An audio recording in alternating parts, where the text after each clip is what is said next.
yang pertama. Yang kedua, pengumuman pemenang tanggal 10, perusahaan kami sudah dimenangkan.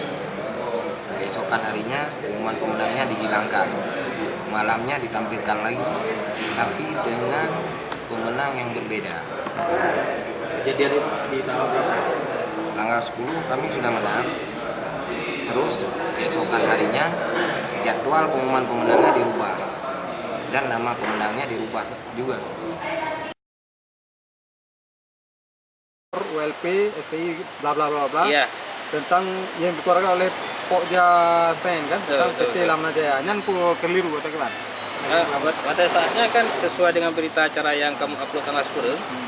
Nah, di tapi di Vietnam. Kan tuh, tanggal 10 kita upload berita acara hasil pelelangannya. Dengan urutan PT Harum Jaya nomor 1, 2 Bohana, 3 Lamna Tamita Jaya. Di saatnya kamu sampaikan ada tekanan lah enggak.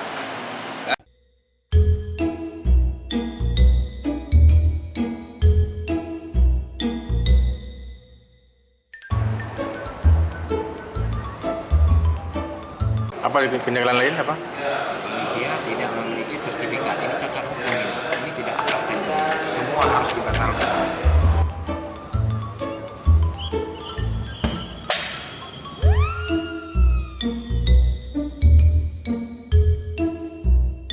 Maya leke bawanya, putra kapasitas yang ada aju yang bawanya. Tahu tu? Yang kopi jun na putu na pulemah yang tadi bikar. Jadi gimana langkah selanjutnya Abang tempuh nih? Kami akan menempuh jalur hukum.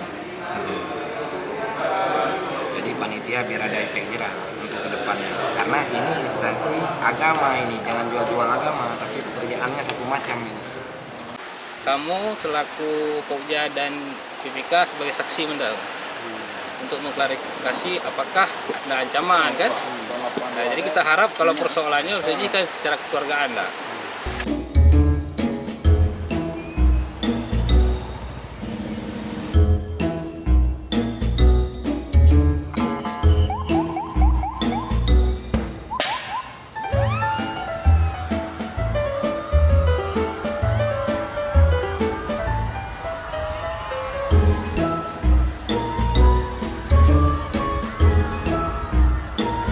Pekerjaannya satu macam ini.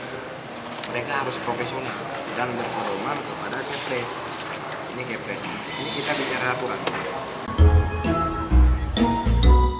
Nah, sesuai Perpres nomor 4 tahun 2015, proses pelelangan tidak ditunda apabila sebelum ada kebenaran keabsahan.